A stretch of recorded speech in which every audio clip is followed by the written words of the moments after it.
So ayan mga kamix, may nagpapagawa na naman sa atin, no, na isang bidyukihan na to mga kamix, no. So problema nito mga kamix ay ayaw na mag trigger yung kaniyang relay mga kamix, no. So pag ganyan mga kamix, ibig sabihin yan may problema na yan, may problema na yung mga power transistor niya. So ayan, ito na mga kamix, buksan na natin mga kamix. So ayan, so napakaganda pa ng kaniyang loob, no. So yun, ano kayang problema nito mga kamix, no? So linisan muna natin mga kamix. So ito na mga kamix, no? So ayan, natanggalan natin sa kanyang casing mga kamix. So ayaw talaga mag-trigger ng kanyang relay mga kamix, no? So pag ganito mga kamix, kadalasang nasisira nito mga kamix ay ito.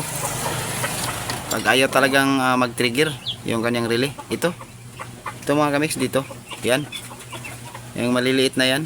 Yan. Kaya kasi nakikita ko mga kamix na kinakalawang na yung kanyang mga paa, no? So bago natin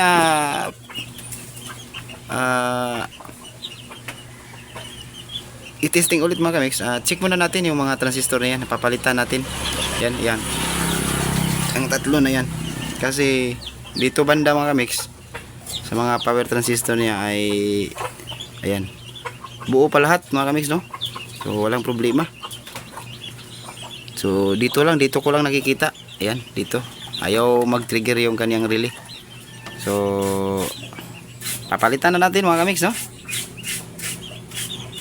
So ayan, napalitan na natin yung tatlong transistor na yun mga kamix, ito. So ayan, napalitan na natin. So to the testing na tayo mga kamix. So ayan, naisaksak na din natin yung kanyang speaker, no. Testing na tayo. So ayan, nag-trigger na yung kanyang relay mga kamix, no. Try nating himasin tong kanyang input kung may audio input ba. Ayan, may lumalabas na mga kamix, no. So ibig sabihin yan ay okay na mga kamix. So lipat tayo dito sa kabila mga kamix, yung buo pa yung kabilang channel niya. Testing din natin. So ayan, naikabit ko na mga kamix dito. Ayan, meron din. So okay yung ni-repair natin mga kamix, no. Tapos na. So kung nagustuhan nyo ang video mga kamix, paki-like, paki-comment, paki-share at pa-subscribe na din sa ating YT channel, no, na Jibo Mix Vlog mga kamix. So hanggang dito na lang. Maraming salamat. Mabuhay kayo hanggat gusto nyo mga idol. Bye bye.